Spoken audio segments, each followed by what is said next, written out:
सामाजिक स्तरीकरण का ब्लॉक 3 है, यूनिट 7, प्रजाति और नृजाति। प्रजाति किसे कहते हैं और प्रजाति की परिभाषा।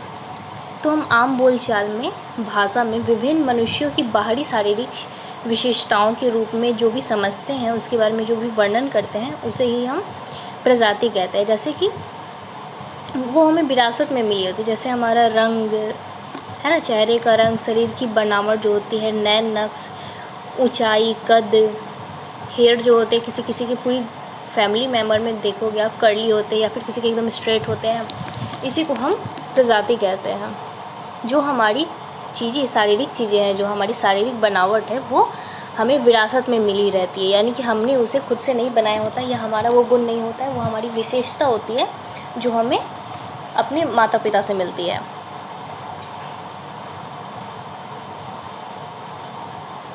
हाँ, जैसे हम बहुत सारे महाद्वीपों, बहुत सारे अन्य देश में आप देखोगे तो वहाँ कहीं कहीं आप देखोगे यूरोप के लोग जो होते हैं बहुत गोरे शिट्टे से होते हैं, अमेरिकन लोग जो होते हैं रेड कलर के होते हैं, हल्के पिंक टाइप के होते हैं, ठीक है। वहीं एशियाई लोग जो, एशिया के लोग जो होते हैं वो हल्के येलो कलर के होते हैं। तो ये सब इन्हीं के थ्रू उनको बताया जाता है कि हाँ वो इस देश के हैं, उनकी पूरी प्रजाति जो है उसी कलर की हो जाती है, या उनका जो हेयर होता है कर्ली होता है, किसी का एकदम स्ट्रेट होता है, कोई टकले होते हैं, मतलब उनका हेयर ही नहीं होता है, किसी किसी प्रजाति में देखने को मिलती है। हालांकि प्रजाति को जैविक माना जाता है, लेकिन समाजशास्त्री समझ में प्रजाति को जैविक के बजाय सामाजिक निर्माण माना जाता है, कि समाज के द्वारा निर्माण किया गया। जैसे समाज जेंडर में भेदभाव करते हैं, है ना, और जैसे किसी की ऊंचाई ज़्यादा है, कोई किसी की हाइट कम है, रंग रूप को देख करके भेदभाव करते हैं, तो इन्हीं सब की बदौलत हम प्रजाति का निर्माण करते हैं। इस काल के दौरान अंग्रेजों को विविध आबादी के साथ व्यापक अनुभव होने लगे और धीरे धीरे उन मनोवृत्तियों और विश्वासों को विकसित किया जो पश्चिमी इतिहास में पहले नहीं दिखाई गए थे। यह मानव अंतर की एक नई तरह की समझ और व्याख्या को दर्शाता है। अच्छा, सामाजिक निर्माण के रूप में प्रजाति, ये इम्पोर्टेंट, प्रजातिवाद।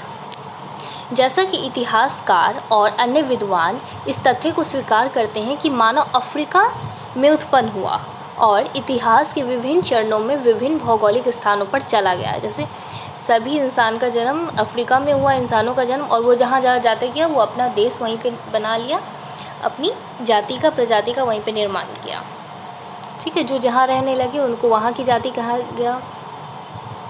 18वीं और 19वीं शताब्दी के दौरान दुनिया के विभिन्न स्थानों में औपनिवेशिक शक्तियों ने अपने वर्चस्व को स्थापित करने के लिए प्रजातिवाद का इस्तेमाल किया। प्रजातिवाद का बेसिकली मतलब होता है भेदभाव करना, ठीक है। जैसे जाति में भेदभाव हो गया, धर्म में भेदभाव हो गया, किसी के रंग रूप से भेदभाव हो गया, ठीक है। मतलब एक जाति के लोग दूसरे जाति के लोगों को अपमानित करते हैं, जलील करते हैं, या फिर उन्हें पसंद नहीं करते हैं, तो फिर उसके बाद विरोध करते हैं उनका, तो इसी चीज़ को हम जातिवाद कहते हैं, ठीक है। मतलब जाति में भेदभाव करना, प्रजातिवाद, सॉरी। निर्जातीयता। अच्छा, निर्जाति क्या होता है? जातीय शब्द का एक लंबा इतिहास है। इस शब्द की उत्पत्ति ग्रीक शब्द एथनोस से हुई है, जिसका अर्थ होता है राष्ट्र, लेकिन इसे एक राजनीतिक इकाई मानने के बजाय एक रक्त या वंश वाले व्यक्तियों की इकाई माना जाता है। इसकी विशेषणात्मक पर्याय एथनिक्स जिसे लैटिन में एथनिक्स कहा जाता है, इसे ईसाई, गैर ईसाई या अन्य लोगों से है जिनकी आस्था दूसरे धर्म या मत में है। अंग्रेजी में लंबे समय तक इस शब्द को उन लोगों के लिए प्रयोग किया जाता था जो ईसाई के भी नहीं थे, यहूदी भी नहीं थे, यानी जो मूर्ति पूजक थे, जो मूर्तियों की पूजा करते थे। इसे अगर हम दूसरे शब्दों में कहें तो निर्जातीय लोग वे अन्य लोग थे जो हम जैसे नहीं थे, लेकिन 20वीं सदी के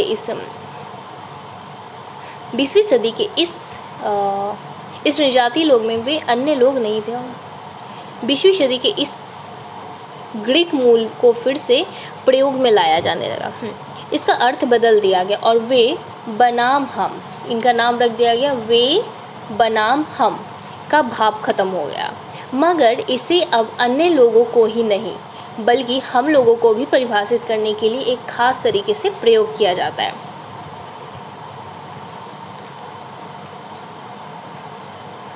अच्छा, नृजाति कब बनती है? जब हम किसी को अपने से, है ना, अपने से अलग समझते हैं, या फिर वो खुद अपनी जाति को, प्रजाति को अपने से अलग, स्वयं से अलग बताती है। मतलब कि उनको एक विशिष्ट उसमें कुछ गुण होते हैं, जैसे किसी की संस्कृति, किसी का भाषा स्पेशल हो गया, ठीक है, मतलब वो लोग अपनी भाषा का निर्माण कर लेते हैं अपने गुण से। उनको क्या, नृजातीय लोगों को, मतलब उनकी जो भी गुण होती हैं वो जन्म से नहीं होती है, उनको विकसित करना पड़ता है, उनको उसके लिए काम करना पड़ता है, मेहनत करना पड़ता है अपने आप में। जैसे कोई स्किल्स हम डेवलप करने के लिए कुछ क्लासेस लेते हैं, कुछ सीखते हैं, है ना, जा कर के, और कुछ चीज़ें हमें ऑटोमेटिकली आ जाती है। या फिर जैसे आपका जाति हो गया, ये तो आपको किसी ने कमाना नहीं पड़ा, हमारा जाति, हमारा धर्म हमको खुद ही मिल गया, है ना, विरासत में, हमारे जन्म के उपरांत ही वो तय हो गया।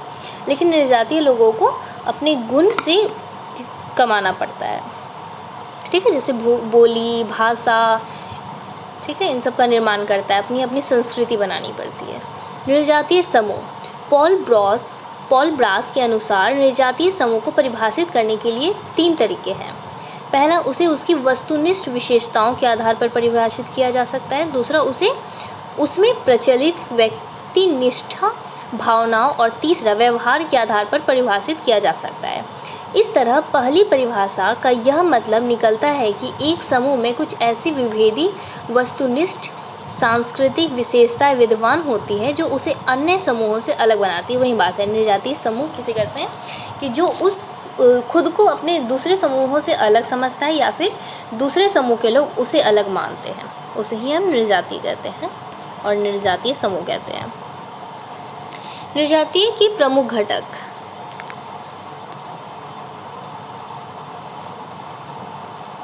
वही चीज़ है, नृजातीय के 2 प्रमुख घटकों यानी वस्तुनिष्ठ बाह्य चिन्हकों और व्यक्तिनिष्ठ चिन्ह जैसे कि महत्वपूर्ण माना जाता है। इसका कारण यह है कि आनुवंशिक और सांस्कृतिक, यानी कि संस्कृति जो होती है उनकी बाहरी होती है, वो खुद से विकसित करते हैं, है ना।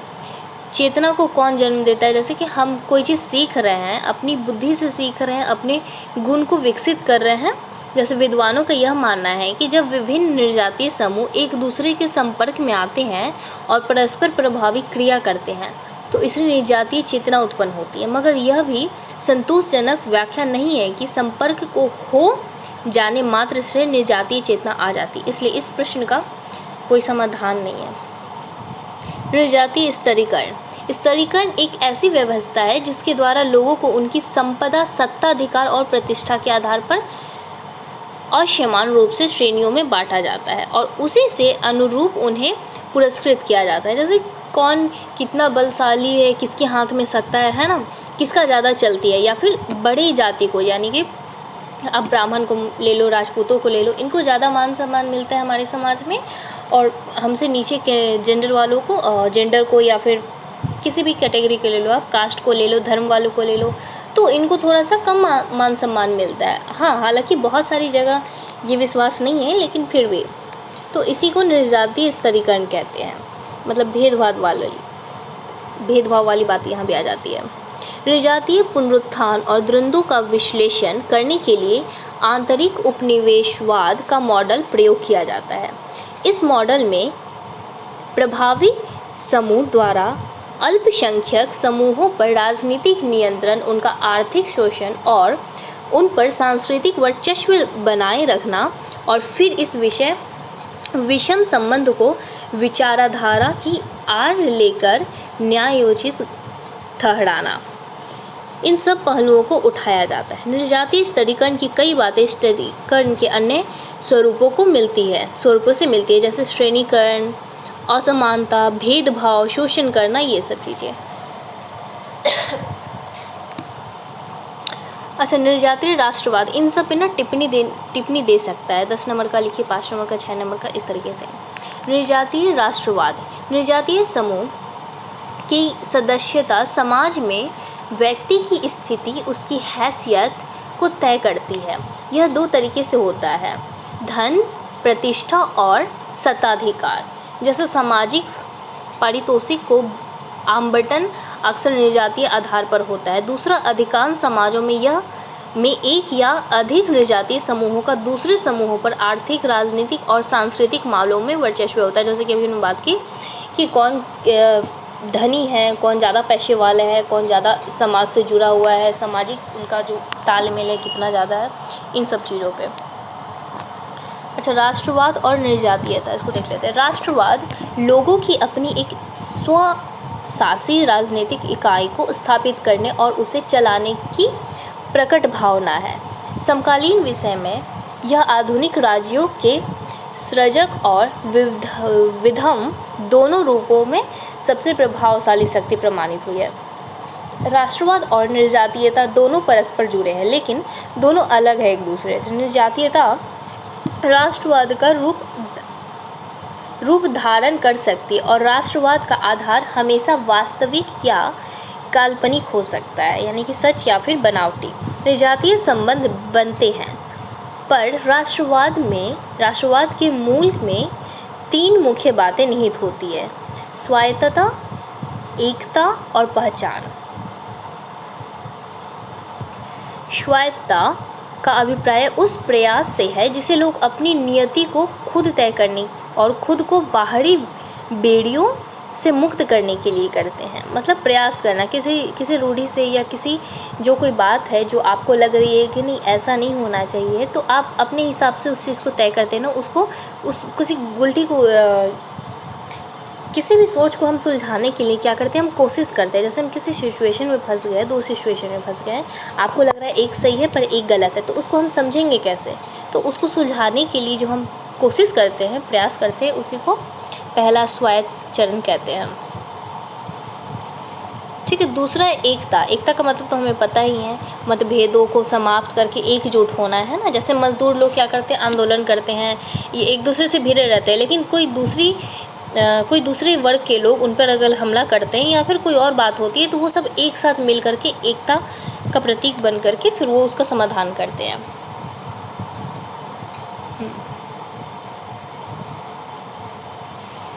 विरासत और पहचान को हासिल करने और उसे अभिव्यक्त करने के लिए करता है। इस प्रकार राष्ट्रवाद नृजातीयता का एक रूप है जिसमें एक खास नृजातीय पहचान एक राजनीतिक एजेंडा हासिल करके ठोस और संस्थागत रूप धारण करती है। ठीक है। राष्ट्रीयता का विकास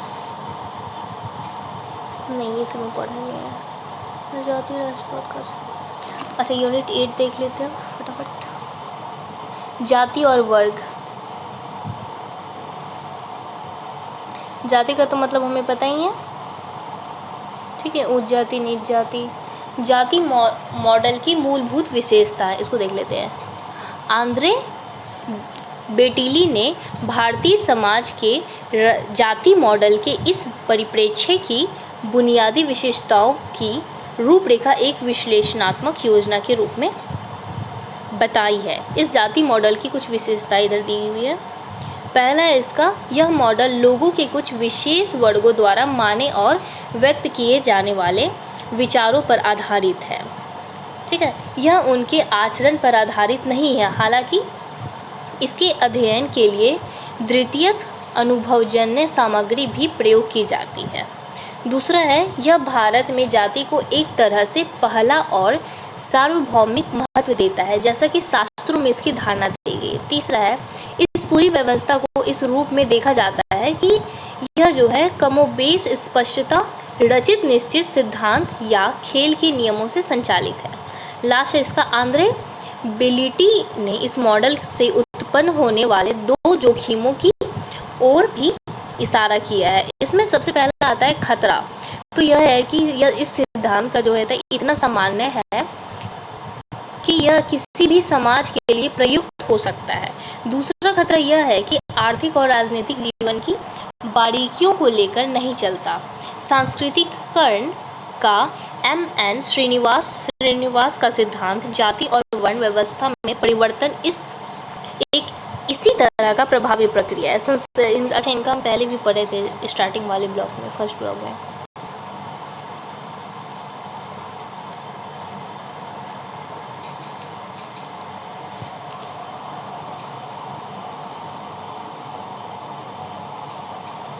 जाति और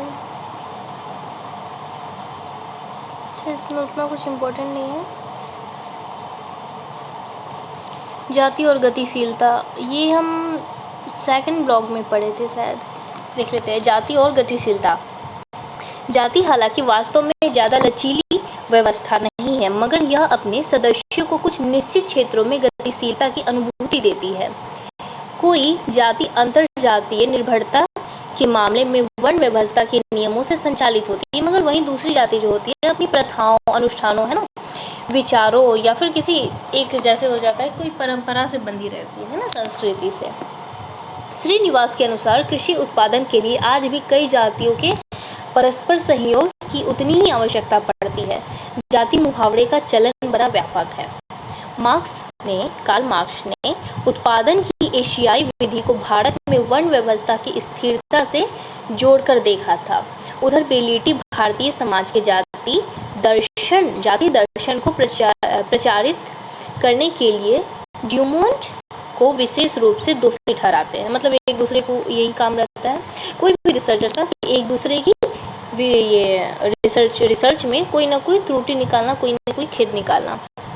उनके अनुसार इस तरह का जाति मॉडल विचारों और मूल्यों के अध्ययन में भौतिक हितों का कोई विश्लेषण नहीं देता। दोनों के बीच एक द्वंद्वात्मक संबंध है, मगर ड्यूमोंट और पोकॉक की दोहरस विरोध की धारणा द्वंद्वात्मक की उस धारणा से कोई मेल नहीं खाती जो मार्क्स ने दी थी। तो वर्ण की व्याख्या थोड़ा देख लेते हैं। वर्ग की व्याख्या। वर्ग और वर्ग द्वंद्व की मार्क्सवादी धारणाओं की छाप में हमें भारतीय कृषि और शहरी औद्योगिक ढांचों के अध्ययन में मिलती है।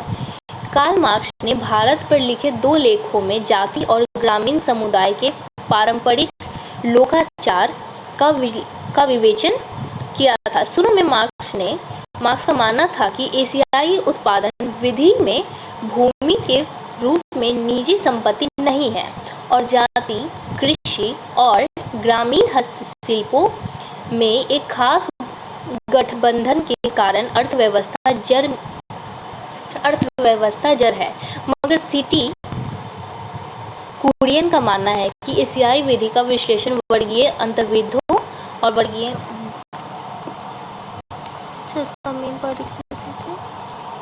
वर्ग पर चर्चा करने के लिए 2 प्रश्न यहाँ भी क्वेश्चन ही पूछा, मतलब ये भी कंप्लीट ही है। भारतीय समाज में पहला इसका क्वेश्चन है, भारतीय समाज में वर्गीय संरचना के विश्लेषण के लिए हम कौन सी विधि का प्रयोग कर सकते हैं। दूसरा इनका क्वेश्चन है, वर्ग जाति गठजोड़ क्या है, प्रत्येक क्षेत्र में इसके फलितार्थ और अंतर्संबंध क्या है। इन प्रश्नों पर चर्चा करने के लिए पीछे हमारा आश्रय मार्क्सवादी नजरिया, अच्छा ये मार्क्सवादी नजरिया का ही फिर से इसमें रिपीट किया, ये भी उतना इम्पोर्टेंट नहीं है।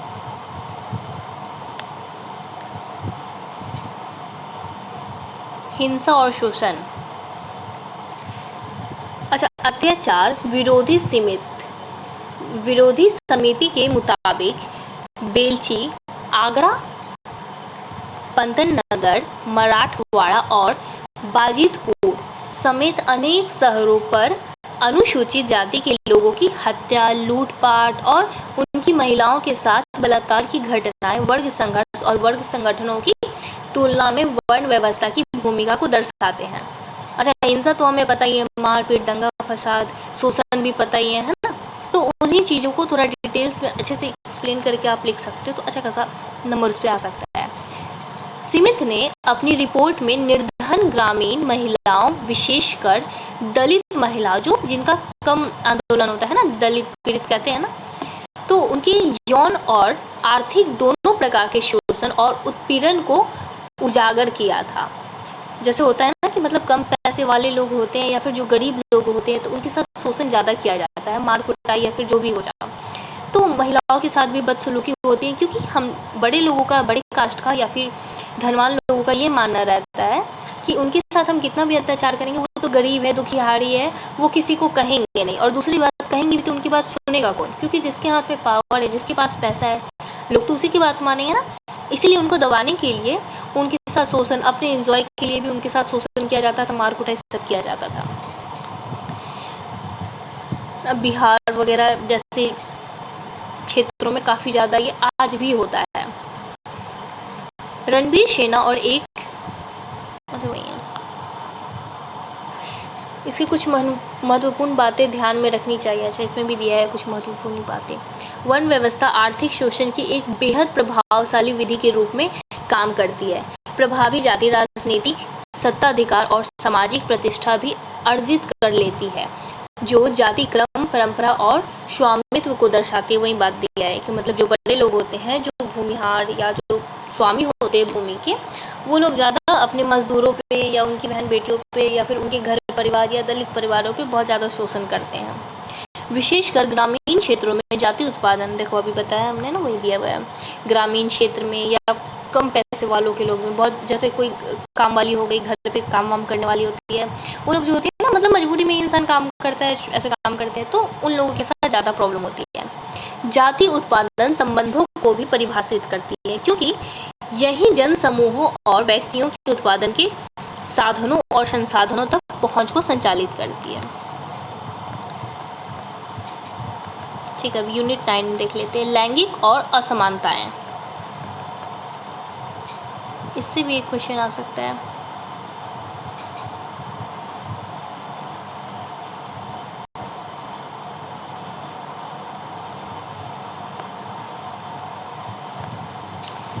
लिंग भेदों का विकासीय परिप्रेक्ष्य। मेलिनोशी, रैडक्लिफ, ब्राउन जैसे शुरुआती मानव वैज्ञानिकों ने महिलाओं की भूमिका को कम करके आंका था। इन सभी ने मुख्यतः पुरुषों पर ही अपने अध्ययन को केंद्रित किया था। ठीक है, ज़्यादातर पहले रिसर्चर हो गए या जो भी होता था, समाज में भी पुरुषों को लेकर के मुद्दे ज़्यादा उठाए जाते थे। महिलाओं की बात कम ली जाती थी और उनको सुना भी नहीं जाता था। इनफैक्ट उनको बोलने तक का मौका नहीं दिया जाता था।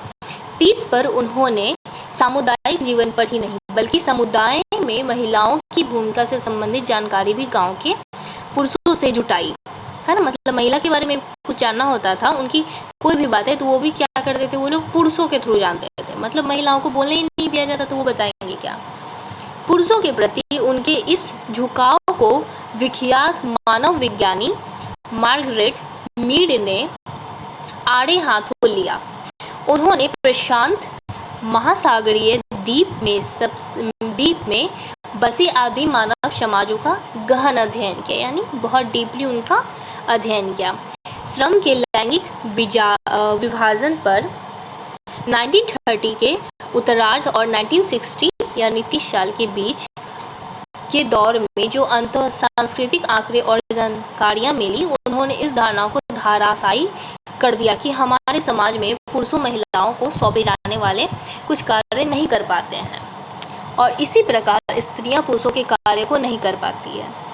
ठीक है, कुछ समाजों में आज भी बुनाई, कढ़ाई और खाना बनाना जैसे घरेलू कामकाज पुरुषों के कार्य क्षेत्र में आते हैं, जबकि मोतियों के लिए गोताखोरी करना, डोंगी चलाना और घर बनाने जैसी हास्य और कठोर कार्यों को महिलाएं अंजाम देती हैं। कुछ क्षेत्रों में उल्टा भी है, कुछ क्षेत्रों में मतलब उससे भी उल्टा है। जैसे पुरुषों को ज़्यादा भारी काम दिया जाता है, महिलाओं को घर का काम दिया जाता है, और कुछ क्षेत्रों में महिलाओं को बाहर का काम दिया जाता है और पुरुषों को घर का। मगर वहीं सरल समाजों में भी लिंग भेद मौजूद होते हैं। जैसे शिकार और भोजन का संचय करने वाले आदिम समाजों में शिकार करना पुरुषों का कार्य था। पहले के जो समाज थे, हमारे दादा परदादा के टाइम या फिर उनसे भी पहले आदिम काल में आप ले लो, तो वहाँ पे क्या थे, पुरुष जो थे शिकार करके लाते थे, है ना, और फिर महिलाएं क्या थी, भोजन पकाती थी, खिलाती थी, है ना, पालन पोषण करती, घर परिवार चलाती थी। और पुरुष जो है बाहरी काम जो फिजिकली, है ना, स्ट्रॉन्ग लोग करते हैं, ज़्यादा मेहनत का काम, वो सब पुरुष ही करते थे।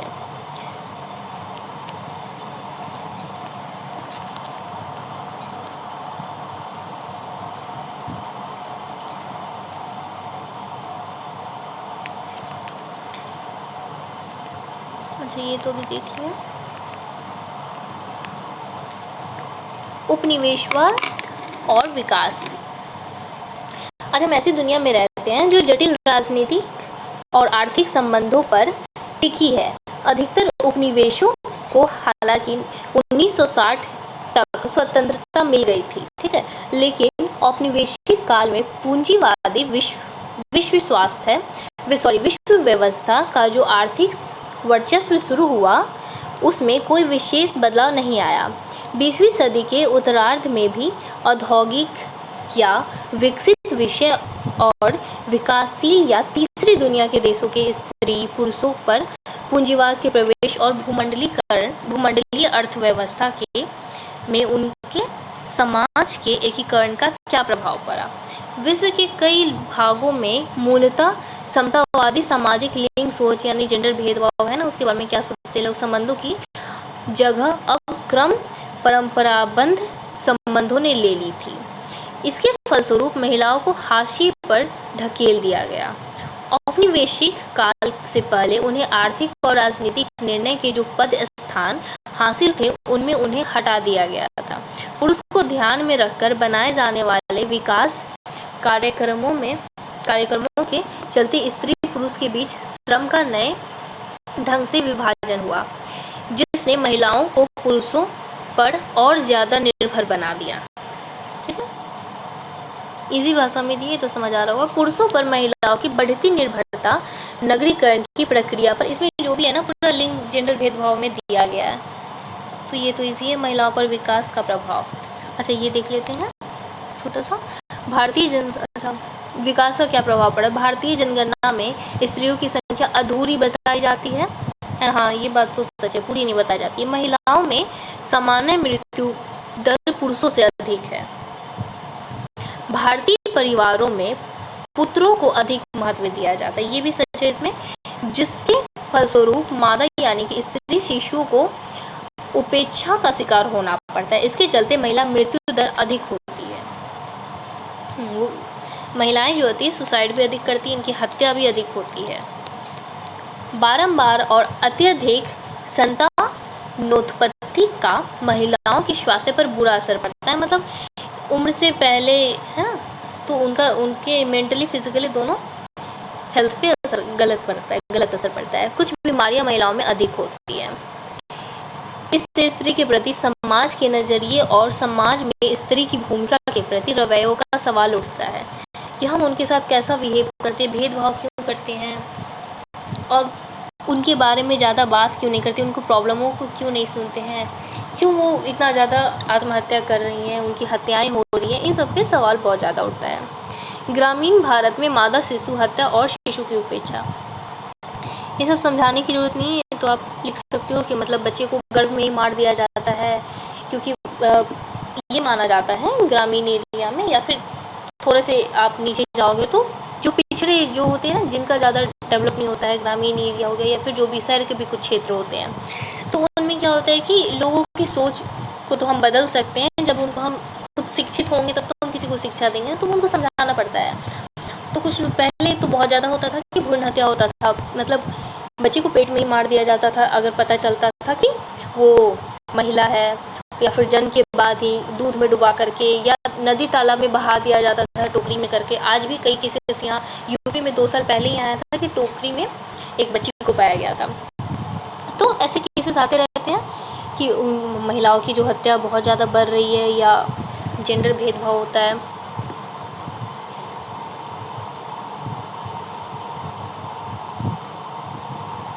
अच्छा, एंजल्स लिकॉक के विचार देख लेते हैं इसी लिंग भेदभाव पे। एंजल्स लिकॉक के अनुसार आरंभिक सामुदायिक समाज आत्मनिर्भर थे। स्त्री पुरुष मिलजुल कर काम करते थे और कोई एक दूसरे पर निर्भर नहीं था। इस प्रकार उनमें श्रम का पारस्परिक विभाजन था। इनमें पुरुषों के सार्वजनिक कार्यक्षेत्र और स्त्री का निजी कार्यक्षेत्र था। ठीक है, निजी काम। घरेलू कामकाज के बीच कोई विभाजन भी नहीं था। स्त्री पुरुष दोनों जीवन निर्वाह के लिए अनिवार्य वस्तुओं का उत्पादन करते थे।